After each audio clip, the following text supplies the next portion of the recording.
రైతులు దొంగలట, రైతులు దొంగతనాలు చేస్తున్నారట, కరెంటు దొంగతనంగా తీసుకుంటున్నారు రైతులు. ఇవన్నీ అధికారులు డిస్కమ్ గురించి జరిగిన చర్చల ఒక అధికారి మాట్లాడిన మాటలేదు. అదే ఎక్కడైనా ఏదైనా రైతుల పేరుతోని ఏదైనా మిస్టేక్ జరిగినా, పొరపాటు జరిగినా, లేదా మ్యాలిఫైడ్ ఇంటెన్షన్ తోని ఏదైనా డైవర్జన్ జరిగినా కూడా we will be able to fix. రైతులను అట్లా అనొచ్చా? రైతులను దొంగలు అంటారా? ఏడ చూసిరు మీరు? నిరూపించగలరా? కరెంటు శాత కానీ మీరు రైతులను రైతులు కరెంటు దొంగతనం చేస్తున్నారని అర్హత మీకుందా? ఎట్లా మాట్లాడతారు నోటికి వచ్చినట్టు? రైతులకు అసలు దొంగతనం చేయాల్సిన అవసరం ఏముంది? వ్యవసాయం మాత్రమే చేస్తారు రైతులు దొంగలు, రైతులు కరెంటు దొంగతనం చేస్తున్నారనే మాటలు మాట్లాడడానికి ఈ ప్రభుత్వానికి కానీ ప్రభుత్వ అధికారులు కానీ సిగ్గు లేదా ఉందా లేదా ఒకసారి చెక్ చేసుకోండి. మీరు కనీసం సోయిల లేకుండా మాట్లాడతారు మాటలు. ఏమంటాడు ఒక ఆయన, కరెంటు 3 గంటలు ఇస్తే రైతులకు సరిపోతుంది అంట. 24 గంటలు కరెంట్ అవసరం లేదు. 24 గంటలు ప్రసారం అయిపోతే చాలు. తీగల పైన కరెంట్ ఉంటే చాలు. కానీ మోటార్ 24 గంటలు పెట్టాల్సిన అవసరం లేనే లేదు. తన పొలానికి మహా అంటే 3 గంటల కరెంటు వాడుకుంటే చాలు. చివరి మడి వరకు నీళ్ళు పోతాయి. సో ఈ రకంగా వ్యవసాయం ఇప్పుడు కూడా అదే విధంగా సాగుతూ ఉంది. 3 గంటల కరెంటు సరిపోతుంది. దేనికి? ఏసీ వేసుకొని పండుకుంటుందిగా, లేకపోతే 3 గంటల సినిమా చూస్తుందిగా కరెంటు. 3 గంటల రైతు ఎన్ని ఎకరాలు వారిస్తాడు నీళ్ళు?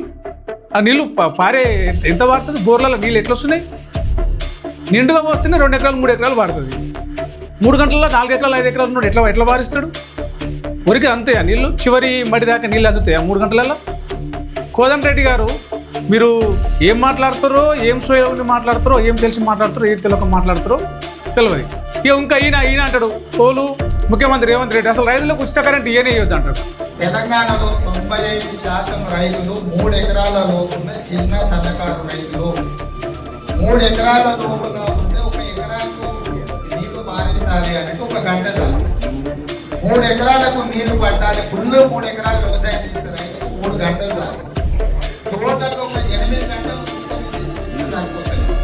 కేవలం విద్యుత్ సంస్థల దగ్గర కమిషన్ గుర్తుపడి వ్యవసాయం 24 గంటలని స్లోగన్ తీసుకొచ్చాడు. ఉచిత కరెంట్లో మా చంద్రశేఖరరావు గారు ప్రజల్ని మభ్యపెడుతుండు. సో ఇట్లాంటి ఉచితం అనేది అనుచితంగా వ్యవహరించదు. దాన్ని మన స్వార్థాన్ని వాడుకోకూడదని చెప్పి ఉచిత కరెంట్ వచ్చాను స్పష్టంగా మన రైతు డిక్లరేషన్. అదేవిధంగా ముఖ్యమంత్రి రేవంత్ రెడ్డి అన్నట్టు రైతులకు ఉచిత కరెంట్, ఉచిత విద్యుత్ ఇవ్వద్దు, యూరియా ఇవ్వద్దు, ఇథనాల్ ఇవ్వద్దు, రుణమాఫీ చేయొద్దు, రైతు భరోసా ఇవ్వద్దు, పంట సాయం ఇవ్వద్దు. ఇవన్నీ ఇవ్వకుండా రైతు ఏం చేస్తాడు? సప్పో చేసి సౌకర్య ఇంత తెచ్చుకొని ఆ యూరియా కొనుక్కొని, ఆ ఇథనాల్ కొనుక్కొని సాగు చేస్తాడు. ఎండకు వానకు చలికి కష్టపడి పంట పండిస్తాడు. పంట పండించినాక ఆ ధాన్యం కూడా కొనొద్దు. ఇట్లా చేస్తే వ్యవసాయం అనేది విలసిల్లుతుంది. 10 కాలాల పాటు రైతు చల్లగా బతుకుతాడు. ఇది కాంగ్రెస్ పార్టీ విధానం అన్నట్టు. ఒక ఆయన 3 గంటల కరెంట్ ఇవ్వాలంటాడు, ఇంకా ఆయన అసలు ఉచిత కరెంట్ ఏనే ఇవ్వద్దు అంటాడు. ఉచిత కరెంట్ ఇవ్వద్దని ఎందుకంటే ఇలా మోడీ చెప్తుంది కదా, మోటార్లకు మీటర్లు పెట్టాలని.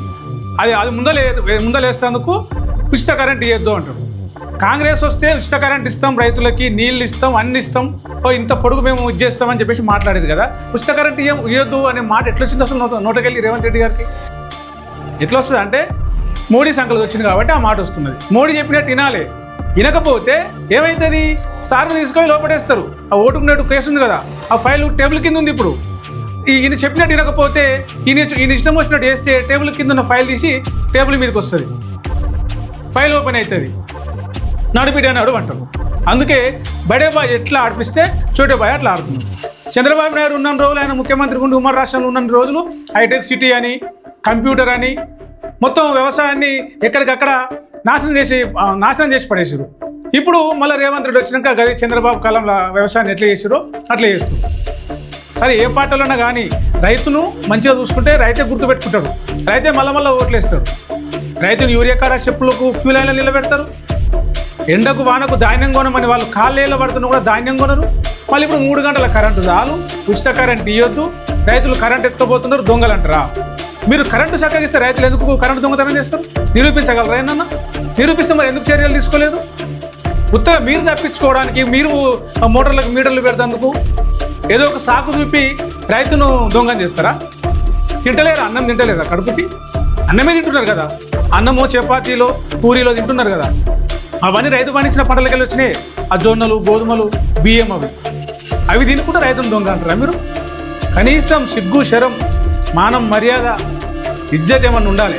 రైతులు దొంగతనం చేస్తున్నారు, రైతులు కరెంట్ ఎత్తుకపోతున్నట్టు.